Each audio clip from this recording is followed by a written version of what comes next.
What's up, Prince? It's me, man. It's been a while. I've been on the road traveling. I think I have been to 3 cities in the last 6 days, and I'm going to another city tomorrow, and I'll be there 4 days. So this has been crazy. A little bit, all of it work, some my own, some in partnership, but it's been phenomenal. What have you been up to? I know it's still political season. I'm not going to get into it, but I do want to talk about how do I manage while I'm on the road. How do you manage when you're traveling? How do you stay healthy? How do you maintain good mental fortitude? How do you manage going up and down on the plane and sleeping? Well, I can tell you for me, this time around was not one of my best rodeos. I started in Chicago. Did I start in Chicago? Yes, I started in Chicago. I had a super early flight, and it was going to Rhode Island. Took my daughter to college over in Connecticut. It's phenomenal. I went to bed not terribly late from what I can recall, but I have, get up, do the laundry, that sort of thing, and get things ready. The way I pack, first of all, out the gate is I do not, or I attempt not to have luggage that gets checked. Why?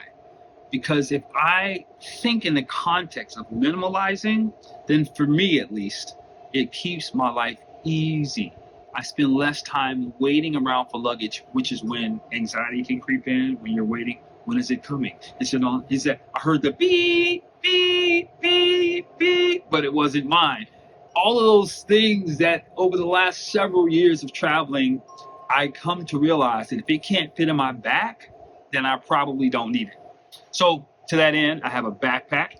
I have a carrying bag that I can take, both of which can go on board with me, and I have a bigger backpack that can also go as a carry-on.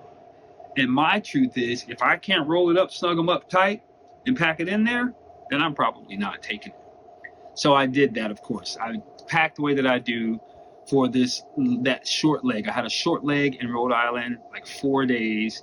Then I was supposed to fly home early Wednesday morning. I woke up at 3 a.m. I left at 4 to get to the airport. The flight was supposed to leave at 6 a.m. So much for that. We had some problems. Thank God they figured it out. It was mechanical. Some hydraulic fluid was shooting out of one of the hoses. They couldn't repair it. It was a whole thing where, all right, we got to fly the part in from Chicago, and then we're going to repair it. And so we're going to probably leave. It's just got to be hairy, and thank God, not scary. So I had to tell myself, breathe. So what did I do? When anxiety wants to creep in, I typically put on some level of frequency music. Frequency music is like 111 or 456 hertz. And it's stuff I find on YouTube. It's extremely soothing and calming. So I start there, and or I'm listening to a gratitude video by Louise Hay or someone else who's reminding me of the things I need to be grateful for with very soft music to help me control my mind, because that's where we lose the majority of our battles. We talk about this all the time, you know that. So I played Louise Hay, I believe it was, about gratitude. Then I dropped in perhaps some amapiano or something just to kind of keep me thinking, because the one thing I can't do is close my mind. Why? Because on that day I had a training. I was planning to be back in Chicago by 7:30 in the morning, 7:32. And now I got to figure out, am I going to make it back? How am I going to get back? And when and where, if I can get work done. There were no replacements for me. So it was like, I got to navigate this, what was going to be a direct flight straight into Chicago, then have a place to work, then get some other things done, get some rest, get up and fly the next morning. It didn't work. So after multiple letdowns of what they were anticipating we'd be able to do, I finally was like, okay, I got to make some choices. So I looked at when I needed to be available for a particular client. And then I was like, okay, let me get this layover in DC. I think it worked. I don't remember. I think I got a layover in DC. So I was flying from Dallas to DC, had that layover. Then I had to get like a club access. It was just wild trying to run around and figure out, okay, and then how can I set up in the club to get things right? So while that's happening, I'm drinking my water to keep me hydrated, to keep my spirit connected and open. And I'm also thinking, all right, how am I going to manage? So I get to the club, and course, it's open space. Yes, there's some private, but not enough to conduct online training like I was supposed to do. But I found a way. I played the support role more than I did the visual role, and that allowed me, of course I was on, but it allowed me to still produce and connect and add value and sort through some of the difficulties that I was facing, but it worked. While I was in a club, I grabbed fresh sandwiches. Something simple, something like, why? Let me tell you this. This is one of the greatest hacks ever. If all you're going to do is sit still, and I've already told you, based on how my day went, I was just going to be on a plane all day now. And with work in between, eat light. Anytime you're going to be sitting, you're not burning that many calories. If the worst thing you can do is go ahead and also fill your stomach from a natural filled perspective, that's not going to help you. So I ate light and kept drinking my water. I did the work. As soon as I finished, 15 minutes later, I had to hop on the plane into Chicago. It was delayed leaving to get to Chicago, so that continued to add to it. And I think I got home. Remember, it was supposed to be 7:32 in the morning. Man, I got home. It was like 9:30. I was ticked because I had plans. I knew I was only going to be home in Chicago for like 24 hours, and not even that, a day, during just the day hours, and I got none of it done. So I found myself, cutting my hair, trimming my mustache at like 3 o'clock in the morning when I woke up, because I had a 7 a.m. flight the next day to Dallas. And not back to Dallas, my apologies, to Baltimore. Was it Baltimore? Yes, to Dallas. It was to Dallas. I've been all over the place. Y'all got to forgive me.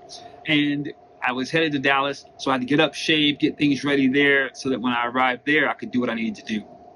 Fortunately, that flight left on time. Actually, no, it also left late, but I got there on time. Got to the hotel. They did a really good job taking care of me. I was super grateful. And then I just kind of chilled. I was a zombie, right? Because I didn't really sleep the night before. I probably had 3 hours of good sleep, maybe. Functioning, do what I need to do. I was trying to get my deck ready because I had a speaking event there the following day, which was wild. And it was just full. We had a luncheon where we got to talk. I got to meet other leaders that were a part of it who were phenomenal people. They were incredible. I was honored to be able to rock it out with them down there in Dallas and in the Frisco area. That was great, working with Rhonda Y. Williams, who is the founder of leadjitsu.com. Phenomenal. Check it out. LeadJitsu, Lead Jitsu. Phenomenal. And while we were there that day, so I was interacting with the leaders. Then we had dinner. And it was just a lot of movement, but I couldn't rest. It wasn't because of the movement. I hadn't had a chance to catch up with my body. So I kept my water going so that when I finally laid down, I was able to sleep, again, a few hours. I set my alarm because my brain just wasn't quite functioning yet. I slept probably 5 hours. Got up the next day. Why am I telling you this? Because this is how I travel. This is how I live. I had snacks. I tried to grab me some fruit in between there. I might have grabbed a small bag of chips even. True story. Try not to do that. It's what happened, I'm pretty sure. But I grabbed some fresh nuts to help me with that along with my water. Still hadn't had a real meal, but I knew if I were to eat too heavy, it would not help what I was up to. So I rested, got up the next morning, had some fresh fruit because I bought some groceries. I had some bananas and some other things that I was able to consume because, again, I'm not moving as much. I need my brain to function. I don't need indigestion. So I'm eating fruit and trying to keep it light and right. Oh, man, day of the event, I got a chance to meet the amazing James Keys, I believe it is, Keyes, former CEO of 7-Eleven. He was incredible. And it was just good to hear someone talk about their journey and how difficult it was growing up. Like, he had a real story. And as a white male, he had a real struggle story growing up, with a lot of absenteeism with parenting and father dying and all sorts of things. But one of the things he talked about in his book, Education is Key, brand new book. I got a copy. So grateful. I'm going to be reading that. And he talked about how he had a lot of success in his life because the one thing his father always told him is that don't let anybody tell you you can't. And he had began to apply himself to his studies. And while doing that, he realized he would excel.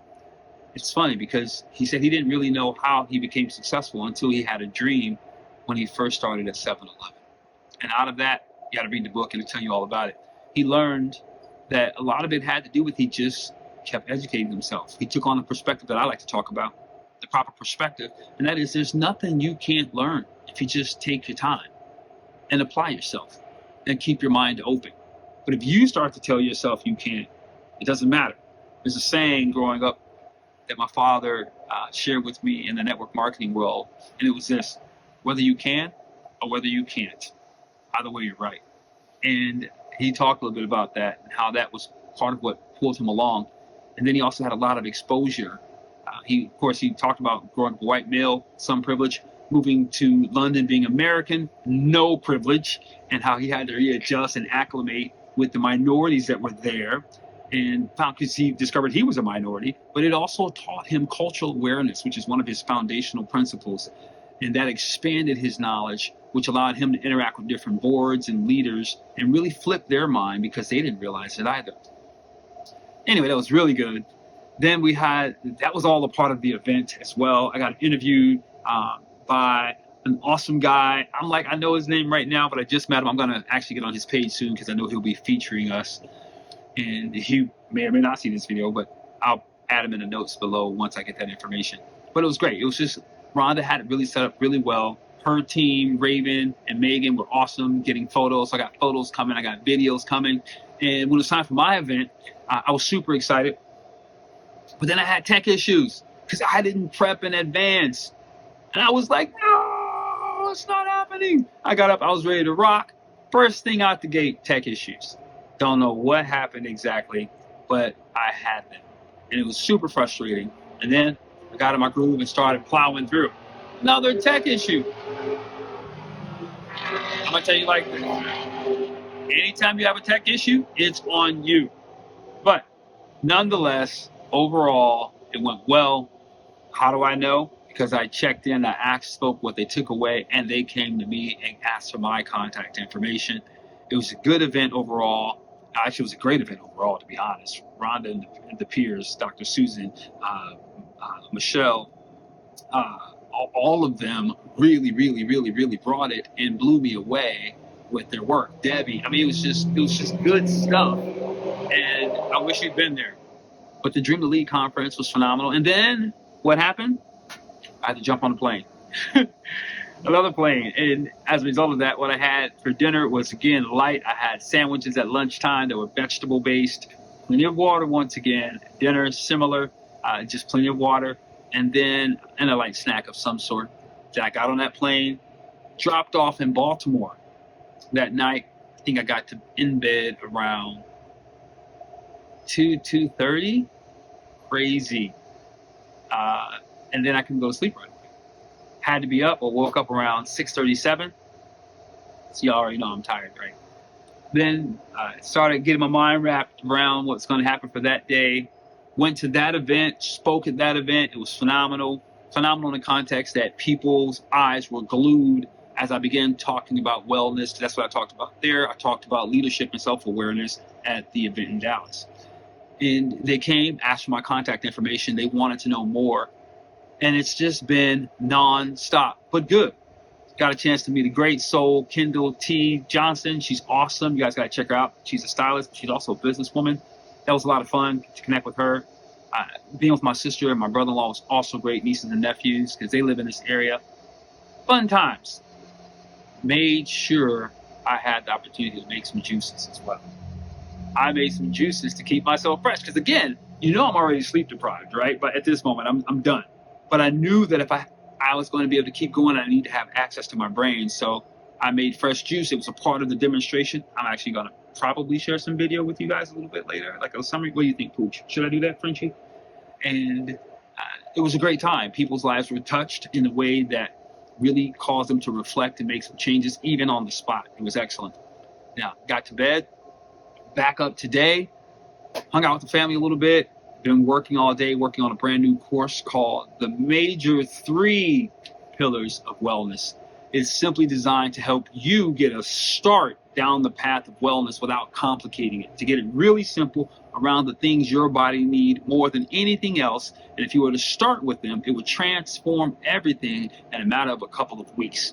Now, I didn't say it'll heal your diseases. I didn't say you'll lose 25 pounds, but you'll start the path to wellness. And for some of us, just getting started is the hardest thing. So look for an opportunity to take that course coming up as well. You can find all my links at links.marquise.us. And of course, I'll have them here as well. So it's been great. And guess what? I'm doing laundry right now. I'm going to take some rest soon. Why?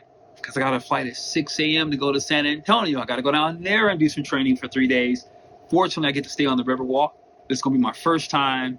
If you got some hints, some ideas of things I should do, please tell me. Comment in the notes. Let me know. What is your favorite thing to do in San Antonio? That's going to be awesome. In that it's new and it's warm. I love warm weather. But tell the people in Texas the reason why their electricity went out is because they used too much electricity on air conditioning. It blew my mind. I was frustrated. When I walked into my room in Dallas, I didn't know you could take the air conditioner down to not negative, but down to 45. I was like, wait, what? Ours go down to 60 minimum. Anyway, I'm ranting now.